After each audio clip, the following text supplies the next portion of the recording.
열왕기하 8장 1절부터 6절까지 말씀입니다.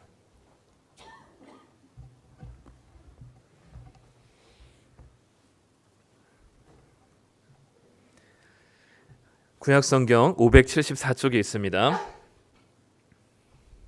열왕기하 8장 1절부터 6절까지 말씀.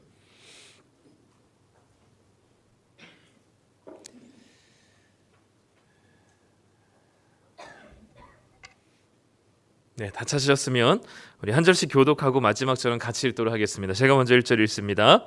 엘리사가 이전에 아들을 다시 살려준 여인에게 이르되 너는 일어나서 내 가족과 함께 거주할 만한 곳으로 가서 거주하라. 여호와께서 기근을 부르셨으니 그대로 이 땅에 7년 동안 임하리라 하니 하나님의 사람의 말대로 행하여 그의 가족과 함께 가서 블레셋 사람들의 땅에 7년을 우거하다가 7년이 다함에 여인이 블레셋 사람들의 땅에서 돌아와 자기 집과 전토를 위하여 호소하려 하여 왕에게 나아갔더라.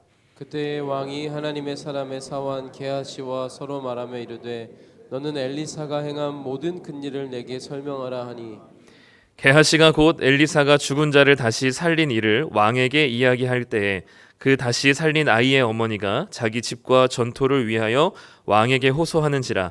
게하시가 이르되 내 주 왕이여 이는 그 여인이요 저는 그의 아들이니 곧 엘리사가 다시 살린 자니이다 하니라.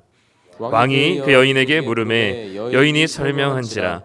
왕이 그를 위하여 한 관리를 임명하여 이르되 이 여인에게 속한 모든 것과 이 땅에서 떠날 때부터 이제까지 그의 밭의 소출을 다 돌려주라 하였더라. 아멘. 네, 추석 명절 잘 보내셨습니까? 네, 좋은 만남들 있으셨나요? 네, 원래는 이 첫인사가 무더운 추석을 잘 보내셨는지를 묻는 거였는데 또 그 한 주간 사이에 날씨가 엄청 추워져가지고 네, 감기를 또 조심해야 될 날씨가 되었습니다. 또 밑에 지방은 또 물난리로 또 피해를 또 피하고자 했던 이재민들이 또 발생하기도 하고요. 여러 가지 기상 이후로 9월달에 폭우를 또 경험하기도 하는데 우리 여러 가지 기상의 이변과 날씨의 변화 속에서도 네, 하나님을 붙들고 또 열심히 살아내시길 소망합니다. 이번 한 주간 저는 참 많은 일들이 있었는데 그 중에 한 가지는 저희 아마 아버지가 보고 계실 텐데 지난 휴가 때 이제 휴가 되면 꼭 저희 부모님이랑 같이 이제 시간을 보내는데 저희 부모님은 이혼하셨거든요. 따로 사시고 계신데 저희 이제 아이들 때문에 이제 휴가나 이렇게 저희가 한 번씩 춘천으로 내려가면 어머니께서 오셔서 그래도 좋은 이제 할아버지 할머니 모습을 보여주시고자 애를 쓰고 계십니다. 뭐 서로 감정이 막 그렇게 나쁘셔서 이혼하신 게 아니기 때문에 좀 희한하긴 하죠. 네, 그래서 제가 내려가면 같이 이제 부모님도 같이 이제 지내시는데 지난 휴가 때 내려갔다가 대판 두 분이 싸우셔가지고 하룻밤에 저희 가족이 올라왔어요, 인천으로. 그리고 다시는 저희 어머니가 아버지랑 같이 못하겠다고 하시고 네, 그래서 이번 이제 추석 때는 따로 뵈야 되겠다 이렇게 싶어가지고 따로 이렇게 하루에 한 분씩 이렇게 만나 뵀었는데 저희 아버지는 굉장히 무뚝뚝하신 분이고 말이 정말 없으신 분이십니다. 근데 저도 말이 워낙 없는데 저보다 훨씬 없으신 분이세요. 근데 이번에 이제 추석을 새로 내려갔는데 저희 아이들한테 이제 저희 아버지가 이제 유아서 부르시더니 지난번에 너네 할머니랑 싸운 거 아니라고 이제 이렇게 얘기하시는 거예요. 근데 이제 제가 아버지를 알잖아요. 그러니까 그게 굉장히 미안한 표현인 거죠. 그러니까 아버지 입장에서는 이제 미안하다까지는 못하겠고 저한테도 미안하다는 소리를 한 번도 해보신 적이 없거든요. 그러니까 미안하다는 소리를 들어본 적이 없는데 미안하다고까지는 표현이 좀 안 되고 그런데 미안한 마음은 있으셔서 나름 이제 표현하신 게 이제 그때 너네 할머니랑 싸운 거 아니라고 이제 얘기를 하시는 거죠. 먼저 그런 얘기를 하실 분이 아니신데도 이제 그렇게 자기 이야기를 마음에 있는 이야기를 해주시니까 좀 울컥하더라고요. 그래서 이 추석이 참 이번 추석은 너무 좋은 하나님 안에서의 만남이었다라는 느낌이 많이 들었습니다. 우리 어떤 만남이 또 있었는지 모르겠지만 네, 추석 때 또 좋은 만남들이 있으셨다면 또 많이 나눠주시면 좋겠고요. 이 마음을 나눈다는 것, 그리고 이 마음이 이제 드러난다는 것은 굉장히 중요한 것 같습니다. 사람과의 관계 속에서 참 많이 어려운 관계들이고 작은 오해들과 이 쌓여서 이 관계가 어그러지는 경우들이 참 많은데, 그것을 또 솔직한 또 진심 어린 마음을 표현하는 것이 이 관계를 다시 회복하는 아주 중요한 시작이 될 거라 생각이 듭니다. 오늘은 오늘 말씀을 함께 좀 볼 텐데요. 오늘 말씀은 한 여성에 대한 이야기를 좀 하려고 합니다.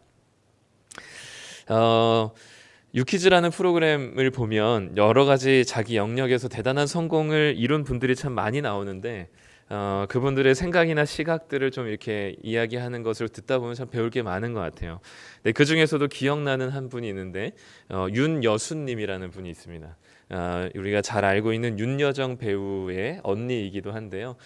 우리나라 최초로 대기업 이제 여성 임원이자 LG에 있는 아트센터 대표를 역임했던 아주 훌륭한 성공적인 자기 분야에서 성공적인 분이시긴 합니다. 근데 이분의 이제 이야기를 들으면서 이분의 뭐 사회적인 커리어도 참 대단한데, 이분이 이제 가정에 이제 딸이 있는데, 딸이 어느 날 이제 너무 바쁜 엄마를 붙들고 엄마 제발 일을 그만뒀으면 좋겠다, 이제 이렇게 그리고 이제 자기랑 같이 놀아줬으면 좋겠다, 있어줬으면 좋겠다는 이야기를 듣게 됐는데, 그 이야기를 듣고 일을 그만두진 못하고 일은 계속 해야만 하는 상황이어서 딸한테는 이제 많은 시간을 내진 못하겠지만 내가 정해놓은 시간에 꼭 너랑 같이 많은 시간은 아니지만 너에게 집중할 수 있는 시간을 만들어 보겠다라고 하고, 바쁜 시간이지만 이 딸과 이야기를 하고 소통할 수 있는 시간을 만들어서 딸과의 관계를 잘 유지하고, 그러니까 어떻게 보면 가정과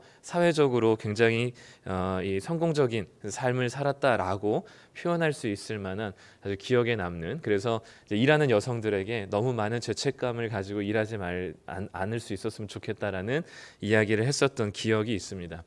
오늘 우리가 살펴볼 성경에 있는 한 여성도 이 소개드린 이 분과 좀 비슷한 상황이었던 것 같아요. 오늘 우리가 읽은 본문에는 이름도 없고요, 출신도 없고 그저 엘리사가 이전에 아들을 다시 살려준 여인 정도로 8장 1절에서는 소개를 하고 있는데, 이 여성은 사실 열왕기하 4장에서 먼저 한번 등장했었던 여인이었습니다. 4장 8절부터 10절에 보면 이 여성에 대한 소개가 짤막하게나마 소개가 되고 있습니다. 8절에 보면 엘리사가 수넴이라는 도시, 한 작은 도시였거든요. 이 동네에 도착했을 때 거기 한 귀한 여인이 있었다라고 소개합니다. 이 귀한 여인, 귀하다라고 하는 표현은 영향력 있는 이라는 뜻이거든요. 그러니까 아무래도 여성이긴 하지만 그 동네 수넴이라고 하는 작은 도시에 사람들에게 많이 알려져 있는 한 여성이었던 것 같습니다. 그래서 이 열왕기하에서는 수넴 여인이라고 이렇게 표현을 하죠. 이 수넴 여인이었는데, 이 거주지가 수넴이었던 그 여인이 영향력 있는 여성이었는데, 그 여성이 이 엘리사를 그냥 지나치지 않고 음식을 먹도록 대접을 하고, 또 9절에 보면 이 엘리사가 하나님의 사람이라는 것을 알 수 있을 정도로 신앙이 또 믿음이 있었던 사람이었고요. 또 10절에 보면은 이 엘리사를 위해서 작은 방을 만들 정도로 이렇게 무언가 마음을 쏟고 누군가를 섬기는 일에 굉장히 잘했던, 환대를 잘했던 사람인 것으로 여겨집니다. 더불어 종들도 많이 있었고요. 음식을 대접하고 방을 만들 수 있을 정도면은 나름 이 가정은 부유한 가정이라고 우리가 생각해 볼 수 있는 거죠.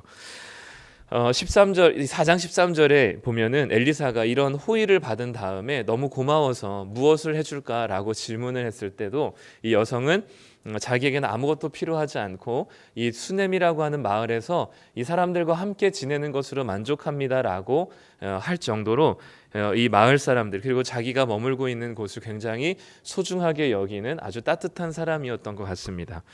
나이가 아주 많은 남편을 모시고 살면서 부유함을 가지고 자랑하거나 군림하지 않고 다른 이들에게 넉넉하게 베풀 줄 알고, 그리고 자신이 살고 있는 작은 동네이지만 그 터전을 사랑하고 그곳에서 함께 지내는 사람들을 소중히 생각하는 여성이 바로 수넴 여인이었습니다.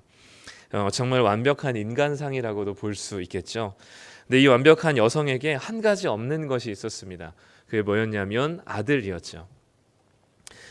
남편은 나이가 많아서 자녀를 낳게 될 만한 상황이 아니었고요.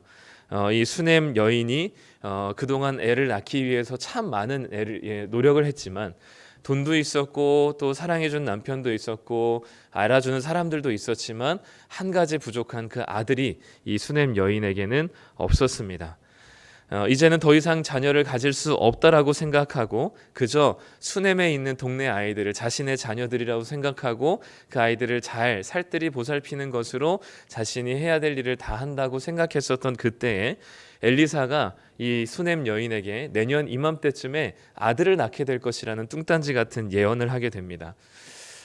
이게 어떻게 들릴지 모르겠지만 열심히 노력했는데 되지 않은 실패를 경험한, 그래서 이제는 단념하고 체념해버리고 다른 방향으로 이제는 그것을 해소하고 있는 이 한 여성에게 너 내년 이맘때쯤에 출산을 할 거야 라는 이 말은 굉장히 반가운 소리라고도 들릴 수 있겠지만 오히려 그간 묻어두었던 상처를 다시 끄집어낼 만한 이야기이기도 한 것이죠. 왜냐하면 이건 불가능한 일이기 때문입니다. 지금까지 안 해본 게 없었고 또 남편이 젊어서 건강한 것도 아니고요.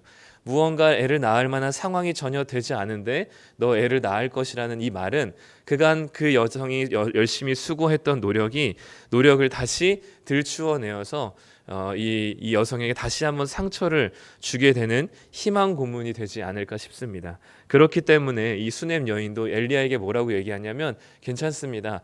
괜한 희망 고문하지 마시고 저희 그런 이야기 하지 않으셔도 됩니다라고 이야기해요. 그런데 희망 고문이라고 생각했었던 그 아이를 진짜 임신하게 되었고 아들을 출산하게 되었습니다. 단념은 했지만 사실 마음 한켠에는 간절한 소망이었기 때문에 이 아들을 마주한 이 여성의 감격과 감사는 얼마나 넘쳤을까요? 그 아이의 몇 년 동안 애지중지하며 키웠을 것이고 아이의 웃음만 봐도 기뻤을 것이고 아이의 울음소리를 들어도 즐거움이었을 것입니다. 그런 아들이 어느 날 머리가 아프다고 하더니 엄마 품에서 숨이 끊어지게 됩니다. 이 장면을 보면서 저는 좀 화가 났어요. 하나님이 좀 사이코패스 같아 보이더라고요. 아들 안 주셔도 된다고 했을 때는 굳이 아들을 주시더니 아들 때문에 행복을 누리고 또 그렇게 즐거움을 누리고 있는 이 여성의 이 가정에게 그 아들의 목숨을 또 가져가셔야만 했는지, 하나님의 괜찮다고 했을 때는 주더니 또 그걸 가지고 누리고 있을 때는 또 뺏어가시는 하나님의 심보가 굉장히 고약해 보이고 이 기쁨을, 아들을 통한 기쁨을 경험하진 않았을 때는 몰랐을 텐데 경험을 한 상태에서 그 기쁨을 뺏어가는 하나님의 모습이 너무 잔인해 보이기도 한 것 같아요. 지금까지 여성이 한 것이라고는 나쁘게 산 것도 아니고요. 이스라엘에 나온 수많은 왕들처럼 막 우상 숭배를 하고 정말 타락의 길을 간 것도 아니고 엘리사를 하나님의 사람으로 볼 줄 아는 믿음과 넉넉한 부유함을 가지고 열심히 섬기고 자기의 사는 동네를 잘 가꾸고 아름답게 생활하고 있는 이 믿음의 여인의 신앙의 결과가 늦둥이 아들을 품에 안고 하늘나라로 보내는 것이라면 너무 큰 슬픔이고 이건 하나님이 잘못하셨다라고 여겨집니다. 엘리사 입장은 좀 어땠을까? 엘리사도 굉장히 난처했을 것 같아요. 왜냐하면 엘리사가 받은 호의로 인하여서 감사해서 고마운 마음에 그 예언을 했었고 그 아들을 선물로 주게 되었는데 자기가 고마운 마음에 보답을 하고자 준 것이었는데 그게 오히려 그 아들이 죽게 되면서 수넴 여인에게 오히려 더 큰 고통이 되어버렸거든요. 고마운 마음으로 시작한 일이 오히려 그 여성을 더 괴롭게 한 꼴이 되어버렸습니다. 그래서 이 여인은 4장 28절에 보면 이렇게 따집니다. 내가 내 주께 아들을 내가 구하더이까? 내가 언제 아들을 달라고 했습니까? 나를 속이지 말라고 내가 말하지 않았습니까? 라고 이 엘리사에게 소리를 치게 되죠. 어찌어찌 결국 엘리사가 그 아이를 다시 살리게 됩니다. 왠지 하나님이 싸질러 놓은 똥을 엘리사가 수습한 것 같은 모습이 돼요. 어쨌든 엘리사가 그 아이를 다시 살리고 나서 오늘 8장 1절에서는 그 여인을 수넴 여인이라고 부르지 않고 예전에 엘리사가 아들을 다시 살려준 여인이라고 이야기를 합니다. 4장에 기록된 수넴 여인의 이야기가 끝난 것처럼 보이는데 8장에서 다시 이 여자의 이야기가 짤막하게 등장을 합니다. 그간 얼마나 지났는지는 알 수 없지만 꽤 오랜 시간이 그래도 흘렀던 것 같아요. 다시 엘리사가 이 수넴 여인에게 나타났습니다. 또 무슨 걸 줬다 뺏으려고 또 엘리사가 나타났는지 모르겠는데 엘리사는 수넴 여인에게 혹할 만한 정보를 제공합니다. 바로 이 땅에 7년 동안 기근이 있을 것이니 이 땅을 떠나라는 것이죠. 우리 1절 말씀 우리 같이 함께 읽어보도록 하겠습니다. 엘리사가 이전에 아들을 다시 살려준 여인에게 이르되 너는 일어나서 내 가족과 함께 거주할 만한 곳으로 가서 거주하라. 여호와께서 기근을 부르셨으니 그대로 이 땅에 7년 동안 임하리라 하니. 앞으로 7년 동안 기근이 있을 거니까 지금 있는 곳을 당장 떠나라 라고 이야기합니다. 성도님들에게 이렇게 누군가가 또는 제가 이야기한다면 성도들 지금부터 이제는 이 한국 땅에 이 7년 동안 소망이 없습니다. 어떤 일이 일어날지 모르겠습니다. 다 정리하셔서 빨리 처분할 시간도 없이 그냥 빨리 다른 곳으로 가십시오. 우리 코로나 때 그렇게 이제 뭐 방주 사건이라고 해가지고 한국을 떠나서 어떤 한 지역에 한 나라에 작은 나라에 이렇게 모여 살아야만 구원받을 수 있다라고 얘기했었던 이야기들도 있었던 것처럼 엘리사가 갑자기 뜬금없이 찾아와서 아직 기근이 시작된 거 아니거든요. 기근이 이제 올 거라고 얘기하면서 7년 동안 올 거니까 지금 당장 다른 나라로 떠나라라고 엘리사가 이야기를 합니다. 우리 성도님 같으시면 떠나실 수 있으실까요? 특별히 지금 이 엘리사가 이 여성에게 네 가족과 함께 거주할 만한 곳으로 가라라고 얘기하는 것으로 보아서 아마도 많은 학자들이 이 나이가 많은 남편이 죽었을 것이라고 예상합니다. 그리고 이제는 이 가정의 생계를 책임지는 사람이 바로 이 여성일 것이라고 생각을 하죠. 이 여성이 자신의 가정을 책임지고 있었던 것 같고 이렇게 지금 오랫동안 수넴이라고 하는 곳에서 터를 잡고 머물던 곳을 떠난다는 것은 지금도 사실 쉽지 않은 일인데 그 당시에는 사실 이것은 도박과도 같은 일입니다. 당시에는 정말 어려운 일이었죠. 이사 정도가 아니라 이거는 완전히 타국으로 이민을 가야 하는 상황이었기 때문에 미성년 아들을 데리고 과부로서 타국에 자신의 모든 터전을 다 포기한 채로 살아간다는 것은 죽음을 무릅쓰고 가야만 하는 것이죠. 더군다나 7년의 기근이 올지 안 올지도 사실 확정되지 않는 상황 속에서 엘리사의 말만 믿고 다른 나라로 그냥 호롤단신으로 떠난다는 것은 스스로 경제적인 난민이 되겠다라는 결정입니다. 자신이 여태까지 이뤄놓은 터전을 그대로 두고 떠나야 한다는 것, 그리고 모든 기반을 포기하고 낯선 타국에 간다는 것, 말도 다르고 문화도 다르고 사회적인 분위기도 다른 완전히 다른 그곳에 7년 동안 머물러야 한다는 것이 이 여성에게는 정말 고된 일이었고 쉽게 결정할 수 없는 일이었던 것 같아요. 앞서 굳이 아들을 주셨다가 그 고통을 겪게 하시더니 이제는 다시 그 터전을 떠나라 하시는 이 하나님의 말씀에 엘리사를 통한 이 말 한마디에 떠나야 한다는 것이 참 어려울 것 같아요. 그럼에도 불구하고 이 엘리사의 말에 순종해서 블레셋의 땅에 이주하게 됩니다. 나그네로 살기로 자처하죠. 2절 말씀 우리 함께 읽도록 하겠습니다. 여인이 일어나서 하나님의 사람의 말대로 행하여 그의 가족과 함께 가서 블레셋 사람들의 땅에 7년을 우거하다가 블레셋 땅에서 과부로서 아무런 기반 없이 산다는 것은 결코 쉬운 일이 아닙니다. 7년 동안이나 보장되지 않은 타국에서 산다는 것은 정말 어려운 것입니다. 우리가 룻기를 통해서 보듯이 그 룻의 시어머니 가족들이 단체로 모압이란 땅으로 타국으로 갔다가 쫄딱 망해가지고 온 케이스를 우리가 알고 있다면 타국에 과부가 혼자 이 가정들을 데리고 간다는 것은 정말 어려운 일이었죠. 하나님의 사람 엘리사의 말에 순종해서 자신의 가산을 정리할 틈도 없이 7년을 타국에서 정말 거지같이 살다가 돌아왔으면 이스라엘로 다시 돌아왔을 때 그러면 이 여성의 이 가정의 삶은 어때야 될까요? 가기 전보다 훨씬 더 나아지거나 훨씬 더 그때보다 그 본향으로 다시 귀국하는 이 귀국의 길이 너무나 아름다운 길이어야만 할 터인데 가기 전에 자신의 명의로 되어 있었던 땅과 건물이 7년 사이에 다른 사람의 소유가 되어 버렸습니다. 하나님 말씀에 순종했더니 나아진 게 아니라 더 나빠지게 되었어요. 아니 아들도 안 줘도 된다고 했는데 굳이 주더니 아들을 데려가시려고 하지 않나. 기근이 있을 것이니 빨리 떠나라고 해서 떠났다가 돌아왔는데 오히려 자신의 생계의 모든 기반을 다 박탈당하지 않나. 엘리사 말을 들어서 잘된 게 하나도 없습니다. 하나님 말씀 들어서 나아질 형편이 하나도 없어요. 결과적으로 이 여성의 모든 기반을 다 빼앗아가는 블레셋에 살든 이스라엘에 살든 더 똑같이 거지 같은 생활을 해야만 하는 상황들로 주어졌습니다. 오히려 엘리사의 말 한마디가 수넴 여인의 인생을 더 괴롭게 만드는 고난의 연속이 되어버렸습니다. 순종하면 할수록 손해를 보고 피해를 당하는 일들이 커져만 갔습니다. 아들의 기쁨마저 빼앗아 가버리던 이제는 자신이 일궈놓은 땅과 건물마저 모두 빼앗아 가버렸습니다. 성도님들은 어떠신가요? 하나님 말씀 잘 들어서 잘 된 것들이 있으신가요? 하나님 말씀 순종해서 형편이 좀 나아지고 살림살이 좀 괜찮아지셨습니까? 그랬으면 좋겠지만 그런 일들이 참 많지 않은 것 같아요. 거의 없는 것 같습니다. 오히려 고난과 어려움의 연속입니다. 십자가의 길, 고난의 길인 줄은 알지만 참 그러하죠. 엘리사의 말을 듣고 7년을 떠났다가 돌아왔더니 땅이 전부 다른 사람 소유가 되어버렸습니다. 누구한테 가서 따져야 할까요? 상식적으로 누구한테 따지는 게 맞을까요? 엘리사에게 가서 멱살을 잡고 이 새끼야 하면서 이제 간판을 지어야 되겠죠. 그런데 수넴 여인은 엘리사에게 가지 않습니다.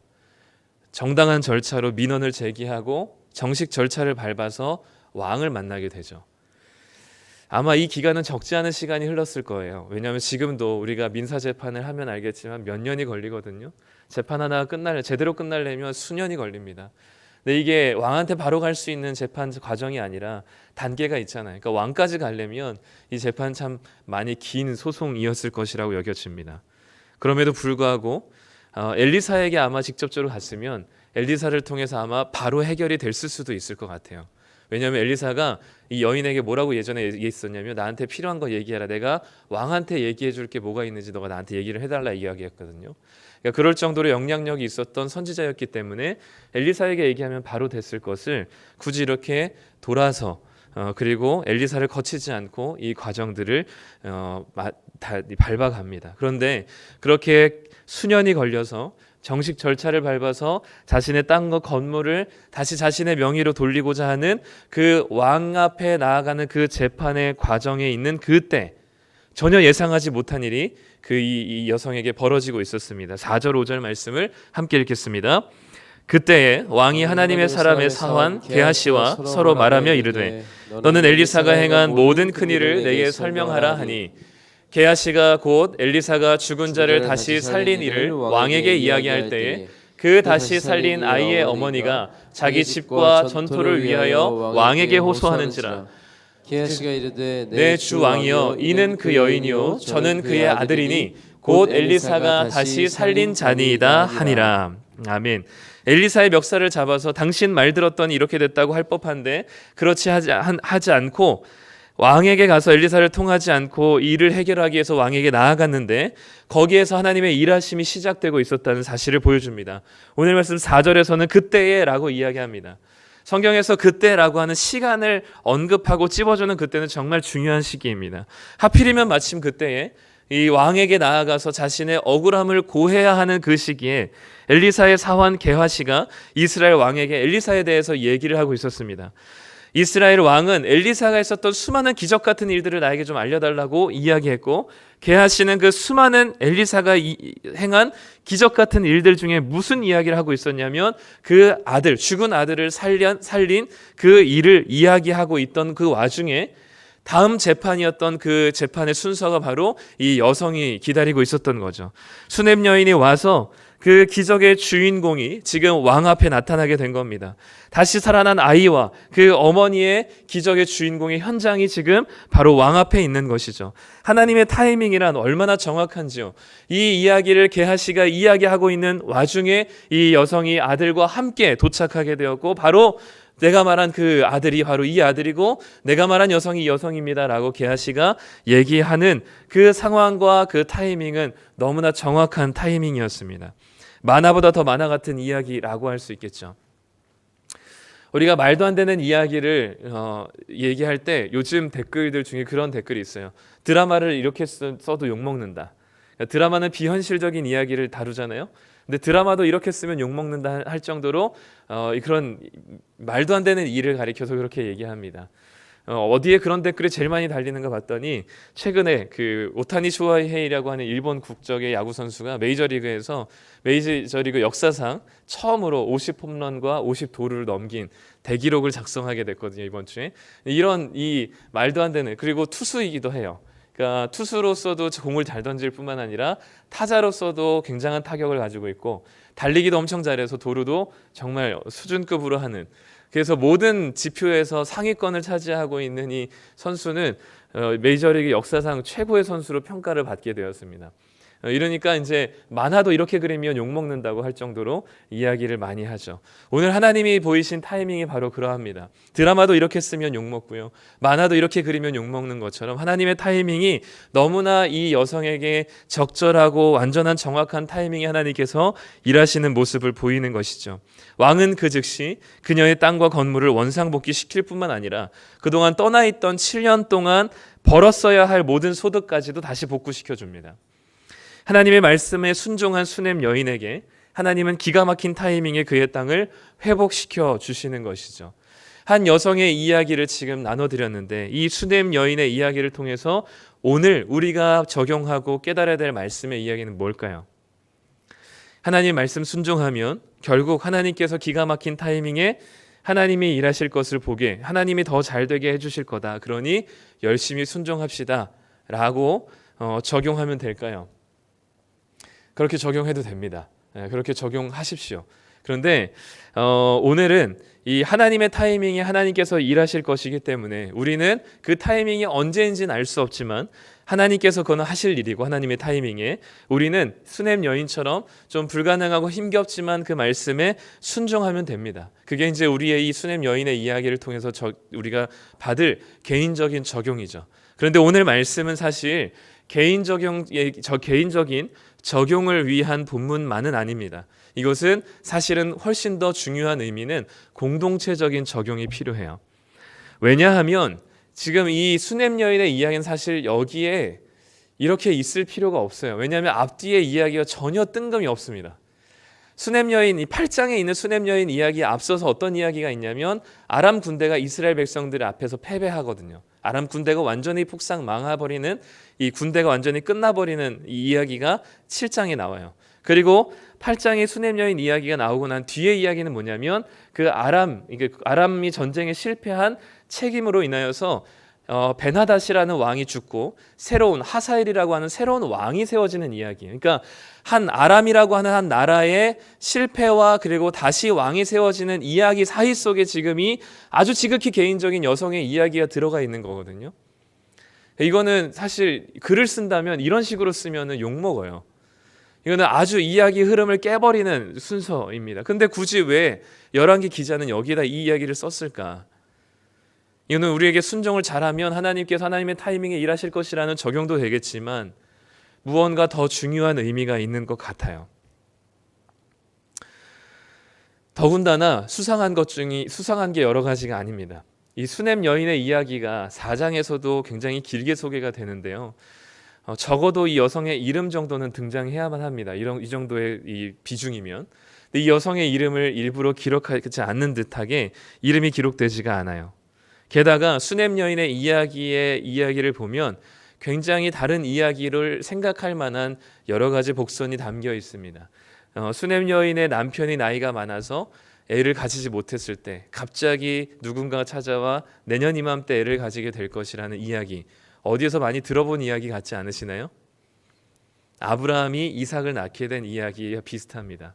그 아이가 죽게 되어서 큰 슬픔 가운데 있었을 때 하나님께서 그 아이를 살리시는 것, 마치 이삭을 번제단에 바치기로 결정하고 큰 슬픔 가운데 그 아들로 인한 기쁨을 뒤로 한 채 하나님의 말씀에 순종했었던 이 아브라함에게 다시 이삭을 살리는 것과 같은 이야기의 모습과 참 많이 닮아 있죠. 7년의 흉년, 이 어디에서 좀 많이 들어보시지 않으셨습니까? 하나님께서 요셉이 총리로 있을 때 애굽에 7년의 풍년과 7년의 흉년을 주시죠. 그러니까 이 모든 이야기들은 다 어디와 연결되고 있냐면 하나님께서 선택한 아브라함의 그 민족에 대한 이야기와 많이 연결되어 있습니다. 더군다나 이 열왕기하가 기록된 그 시점이 언제냐면 이 이스라엘이 완전히 멸망하고 바벨론의 포로로 끌려갔을 때 이 열왕기가 기록이 됩니다. 열왕기를 기록한 이유는 뭐냐면 열왕기의 내용은 다 뭐냐면 왕이 실패했다는 거예요. 너희들이 하나님, 그러니까 이 포로로 끌려간 이스라엘 백성들에게 해결되지 않은 질문 중에 하나가 뭐냐면 우리는 하나님의 선택한 백성인데 왜 우리가 망해서 타국에 이렇게 포로 생활을 해야만 할까라는 질문이었어요. 그 질문에 하나님께서는 열왕기를 통해서 답을 주시죠. 왜냐하면 너희들이 하나님의 왕으로 비롯해서 백성들까지 하나님의 말씀에 순종하지 않았기 때문이라는 것을 열왕기를 통해서 보여주시는 겁니다. 그 포로기에 있었던 이 사람들에게 열왕기를 기록하여서 그들에게 들려주심으로 하나님의 말씀에 불순종한 그들의 결과가 바로 이 멸망이었고 그리고 포로 생활이었음을 보여줍니다. 그리고 그 사이에 수넴 여인의 이야기를 통해서 그 땅을 하나님께서 수넴 여인이 타국으로 블레셋에 마치 포로 생활을 하듯이 갔다가 다시 돌아온 그 시간에 하나님께서는 그 하나님의 타이밍에 기적같이 그들의 땅, 그녀의 땅을 회복시켜 주신 것처럼 하나님은 지금은 포로 생활 중에 어두운 터널을 지나고 있는 이스라엘 백성이지만 하나님의 은혜로 다시 그들의 약속한 땅으로 돌아와 하나님께서 그 땅을 회복시켜 주실 것이라는 사실을 수넴 여인의 이야기, 한 여성의 이야기를 통해서 당신의 백성들에게 들려주고 싶으신 것이죠. 그러니 지금 너희들의 포로 생활 가운데 절망하지 말 것은 하나님은 그 한 여성의 그 이야기를 통해서 너희들을 하나님께서 다시 회복시킬 것을 말씀하고 있는 것이죠. 그렇기 때문에 수넴 여인의 이야기는 우리가 말씀에 잘 순종하면 하나님께서 우리에게 잘 되게 하실 것이라는 개인적인 적용을 넘어서 이스라엘 공동체의 운명이 어떻게 될지를 이스라엘 백성들에게 알려주시는 아주 중요한 하나의 본보기가 되는 것이죠. 수넴 여인의 이야기가 기록된 이 이야기를 통해서 이스라엘 백성들은 소망을 가지게 됩니다. 우리가 여기서 끝날 일이 아니라 하나님께서 다시금 하나님의 때에 우리를 회복시켜 주실 것이라는 사실을 기대하게 하는 것이죠. 그렇기 때문에 수넴 여인이 지금 엘리사를 찾아가서 땅을 회복하지 않고 왕을 찾아가서 땅을 회복한 것처럼 이스라엘 백성들도 누구를 통하여서 곡으로 다시 그 땅으로 회복하게 되냐면 선지자들을 통해서가 아니라 고레스라고 하는 그 이방 땅의 왕을 통하여서 하나님은 그들을 다시 고국 땅으로 회복시키겠다는 여러 가지 복선이 수넴 여인의 이야기 속에 담겨 있는 겁니다. 그렇기 때문에 이것은 개인적인 적용을 넘어서 수넴 여인 이야기를 통해서 한 공동체를 하나님이 택한 백성을 어떻게 하나님께서 이끌어 가실지를 보여주고 계시는 구속사적인 이야기를 담고 있는 것이죠. 그래서 오늘 우리가 읽은 본문에는 다시 살리다라는 단어가 3번이나 반복되어 나옵니다. 그래서 수넴 여인을 수넴 여인이라고 이야기하지 않고 이 짧은 1절부터 6절까지는 그 아들을 다시 살린 여인 또는 다시 살린 그 아들이라는 표현으로 다시 살리다라는 단어를 계속 쓰고 있습니다. 죽은 것 같은 수넴 여인을 다시 살리신 것처럼 죽어버린 것 같은 이스라엘 백성들, 끝나버린 것 같은, 숨통이 끊어져 버린 것 같은 이스라엘 백성들을 기어코 하나님이 다시 살리시겠다는 약속이 바로 수넴 여인 이야기를 통해서 들려주고 있는 것이죠.